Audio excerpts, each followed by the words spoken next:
मंडळी, तर आपण आपले सरपंच योगेश दादा जाधव या टरबूजाच्या प्लॉटमध्ये आलो. या पहा किती मस्त नियोजन करेले. तुम्ही पिवळे ट्रॅप लावले, निळे ट्रॅप आहे तुमचे फळमाशीसाठी. कामगन सापळे बी लावले त्यानं, ते पहा तुम्ही. याच्यामध्ये किती या माश्या आकर्षित होऊन हे जे फळकिडी म्हणतो आपण याला. आणि आता प्लॉट 40 दिवसाचा आहे तरी एकदम जबरदस्त नियोजन आहे. या पासून प्लॉट एकदम डेव्हलप झाला. हे फळ पहा तुम्ही, एवढ्या साईजचं फळ बनलं आहे. अजून एक 20 दिवसामध्ये जवळपास माल पक्व होईल.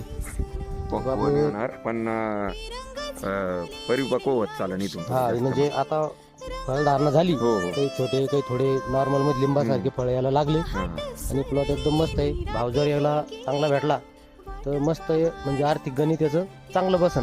अशी काही शेती जर केली आधुनिक म्हणून तर शेती काही तोट्यामध्ये जात नाही. आपण तुम्ही आता पाहू शकता एकदम असं नियोजन काटेकोर केलं. याला बाजूने आहे ना शेडनेट मारेली, म्हणजे याच्यामुळे जे बाहेरून येणारी किडी त्याचा बी अटकाव होतो. चोरापासून जनावरापासून बी संरक्षण होतं. असे दोन्ही 3 कामं याच्यातून साध्य होत्या. एकदम प्लॉट तुम्हाला कसा वाटला कमेंट करून नक्की सांगा.